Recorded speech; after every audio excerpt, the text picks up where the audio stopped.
vamos fazer contato com Tânia Maria de Oliveira, ela que é da Coordenação Executiva Nacional da Associação Brasileira de Juristas pela Democracia, a BJD. Bom dia, Tânia. Bom dia, pessoal da Rádio Brasil Atual. É um prazer estar aqui novamente. Prazer é nosso. Tânia, a gente vai falar aqui da ação da BJD no STF para que se estabeleçam os parâmetros entre aquilo que é discurso de ódio e a liberdade de expressão, mas antes a gente precisa falar aqui do assunto que surgiu nessa manhã, a prisão de Fabrício Queiroz, né, ex-assessor do senador Flávio Bolsonaro, suspeito de integrar um esquema de rachadinha e também suspeito aí de outros tipos de ligações, inclusive com milícias com as quais a família Bolsonaro mantém aí relações já de há muito tempo. Como é que você vê essa prisão, Tânia? A prisão do Fabrício Queiroz, eu acho que, em primeiro lugar, põe fim à piada Cadê o Queiroz? Começando com uma brincadeira para falar de um assunto que é muito sério, na verdade. Fabrício Queiroz é indicado como sendo a principal peça no esquema de rachadinha que existia no âmbito da Assembleia Legislativa do Rio de Janeiro, dentro do gabinete do então deputado Flávio Bolsonaro, hoje senador, eleito pelo Rio de Janeiro. Esquema de rachadinha significava que ele nomeava servidores que destinavam parte do salário que recebiam, ou o salário que recebiam, para a conta de Fabrício Queiroz, que voltava então para o próprio Flávio Bolsonaro. Esse era o esquema da rachadinha, né? Divisão. Tanto que o Fabrício Queiroz movimentou 1.200.000 reais entre 2016 e 2017, somente nesse período, segundo o levantamento do COAF. E aí eu comecei com a brincadeira, porque todo esse tempo soube-se desse esquema, essa investigação correu e, no entanto, a dificuldade desse cidadão, inclusive, para prestar um depoimento, virou uma grande piada nacional, porque ele não, apesar de todos saberem onde ele se encontrava, a polícia não conseguia supostamente encontrá-lo. Então, a prisão dele no dia de hoje, na verdade, é a conclusão aí de uma investigação que já se arrasta durante um tempo bastante razoável. E o Fabrício Queiroz tem ligações ele é ex-militar e tem ligações com a milícia do Rio de Janeiro, né, sabidamente. Informação, digamos, de conhecimento público. Então é preciso agora, a partir da prisão, mais aprofundar as investigações que envolvem a família Bolsonaro em grandes esquemas de corrupção e de envolvimento com as milícias do estado do Rio de Janeiro. Até porque, né, Tânia, quando a gente tem um acontecimento desse, você lembra dessa piada, né? Virou um meme isso do Cadê o Queiroz? Na verdade, esse tipo de coisa acaba descredibilizando o próprio sistema de justiça, né? O Ministério Público do Rio de Janeiro parecia que não queria tanto investigar, uma parte do Ministério Público sim, a outra não, tínhamos ali poderes em conflito e hoje essa operação conjunta justamente do Ministério Público do Rio de Janeiro e também do Ministério Público de São Paulo acabou prendendo o Fabrício Queiroz e, como você fala, é preciso aprofundar essas investigações justamente para chegar aí, talvez, aos chefes de Fabrício Queiroz, Tânia. Claro, a ligação do Fabrício Queiroz com a família Bolsonaro, com o Flávio Bolsonaro, ela não é sequer negada por ninguém. O próprio Flávio já disse, dá declarações de que ele é um cidadão honesto, digno, trabalhador, ele, Queiroz. Fabrício Queiroz foi preso hoje no imóvel que está registrado no nome do advogado de Flávio Bolsonaro, né? Foi servidor efetivamente contratado e lotado o gabinete, amigo da família, tem número de... Então a ligação ela não é nem negada pela família. O que precisa agora investigar é se as ações de Fabrício Queiroz, que já estão comprovadas até determinado ponto pela investigação que corre, teve o mando da família Bolsonaro. Isso precisa aprofundar, investigar para chegarmos às devidas conclusões. Porque as ligações, tanto pessoais como profissionais, elas sequer são negadas por ambos. E você mencionou também a questão do imóvel do advogado, né, Frederico Assef, que é uma pessoa que, além de exercer ali sua função de advogado, tem também uma vasta rede de influência no próprio governo. Foi ele, inclusive, que apresentou Fábio Weingarten ao presidente Jair Bolsonaro, e ontem mesmo ele estava ali na posse do ministro Fábio Faria, o ministro das Comunicações. Ou seja, quer dizer, a gente tem uma rede ampla aí de influência e de relações entre o advogado, entre também Fabrício Queiroz, como você falou, uma relação pública e notória com a família Bolsonaro, é algo que precisa ser devidamente apurado. Não, veja, não tem nenhum problema advogado ser amigo da família e exercer a advocacia. Isso aí não é um problema. A advocacia não é uma função pública que gere qualquer tipo de, enfim, de problema de você ter amizade. Eu posso ser advogada de mim mesma, não é uma questão. O problema aí, me parece, é que realmente existe, como você coloca, toda uma rede montada nesse esquema de proteção, de autoproteção, de proteção dessa família, para blindar, de certa forma, investigações. Então, não tem nenhum problema de amizade. O estranho é que um advogado ceda o seu imóvel para que um investigado em inquérito esteja lá, digamos, não sei se não dá para chamar foragido nesse caso, mas que esteja lá se resguardando de eventuais investigações, apreensões, enfim, quer dizer, entende? Isso que é tudo muito estranho. Então, a família Bolsonaro é cercada dessas redes de proteção, né? Ao que tudo indica. É importante mesmo fazer essa demarcação, né? Não tem problema nenhum, todos têm direito à defesa, inclusive a ter ali um advogado. A questão é que o advogado não exercia só a função de advogado, né? E quando tem essa questão da cessão do imóvel, fica ainda mais complicado, Tânia. Isso, exatamente. É uma relação bastante estranha, por assim dizer, né?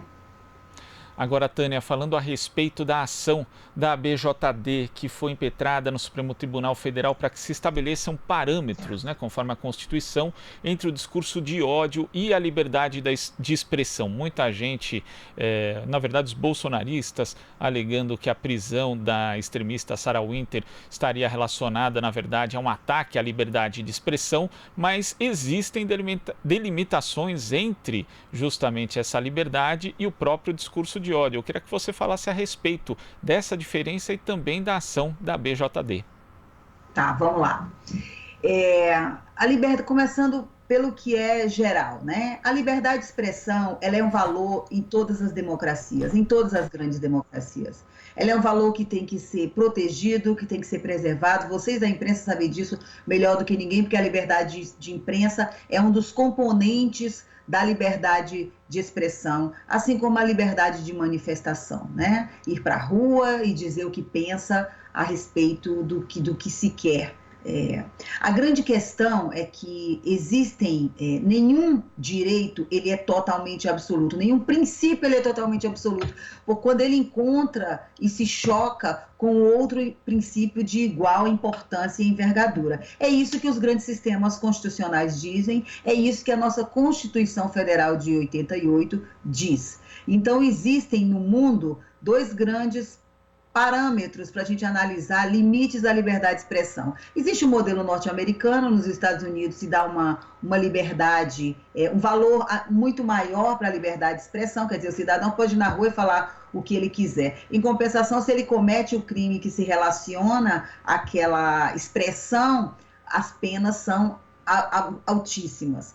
Na Europa, que passou pelas duas grandes guerras, e tem valores aí que se confrontam com o próprio debate do nazismo, né, do Holocausto, lá a própria negação do Holocausto é considerada crime. Então são dois padrões diferentes no mundo, né? O que a gente tem no Brasil é um certo vazio jurisprudencial. Quer dizer, o Brasil costuma analisar, o Supremo Tribunal Federal costuma analisar as questões de discurso de ódio vinculadas às questões do racismo, que nós temos tanto uma lei própria como a própria Constituição Federal, e vinculadas aos crimes contra a honra. O Supremo Tribunal Federal Federal não analisa os crimes de ódio em um padrão, digamos, jurisprudencial que seja discutir uma tese. O próprio momento atual mostra isso. Eles estão discutindo o inquérito das fake news e aí ficam se debatendo quais são os limites e quais não são os limites, que é o caso onde essa moça aí foi presa.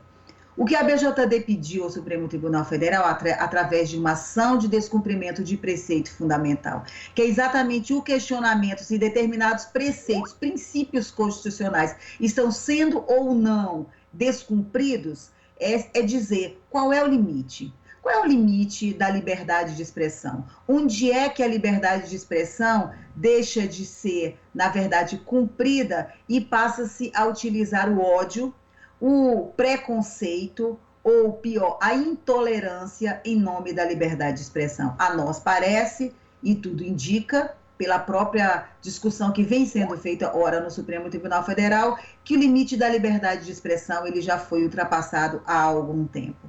Veja só, nós temos diversos limites para a liberdade de expressão. Um deles é o preconceito, que é isso que eu já falei para você, que o Supremo trata, o nosso judiciário trata, que são a prática de racismo, por exemplo, né? Então, esse é um limite que tem a ver com o preconceito. Não é admitido que se pratique racismo em nome da liberdade de expressão, para dar um exemplo. O problema é que hoje existe uma prática de um outro limite à liberdade de expressão, que é a prática da intolerância. E em nome da intolerância, as pessoas estão indo para a rua defender ditadura, defender o fechamento das instituições democráticas, agredir, ameaçar os membros dessas instituições democráticas, as famílias das pessoas dessas instituições democráticas, estão praticando o ódio a céu aberto. Inclusive na frente do próprio Supremo Tribunal Federal, na frente do próprio Congresso Nacional, pedindo o fechamento dessas instituições. Isso não é liberdade de expressão. Não é liberdade de expressão. Essa é uma das facetas da prática de ódio, da prática de intolerância, aquilo que não é admitido em nenhum sistema constitucional do mundo. A prática da intolerância e o pedido da prática de ditaduras em nome da liberdade de expressão. Então, a liberdade de expressão, como eu já disse, é um grande valor e temos que defendê-la com todas as nossas forças. Contudo, não podemos dizer que a prática de ódio é liberdade de expressão. Até porque, como você ressaltou, né, Tânia, as falas, os discursos, eles podem correr não só em crimes contra a honra, como calúnia, injúria, difamação, mas também constituir outros crimes, como o próprio crime de ameaça, né? Então é importante que as pessoas saibam que a liberdade de expressão não é um conceito, um direito absoluto. Exato, exato. E o discurso ele leva à prática, né? A prática do crime. Você vê que isso vai avançando cada vez mais. O último episódio de disparar fogos na direção do Supremo Tribunal Federal demonstra que o discurso ele vai se levando a um momento em que a prática acaba sendo por ele justificada.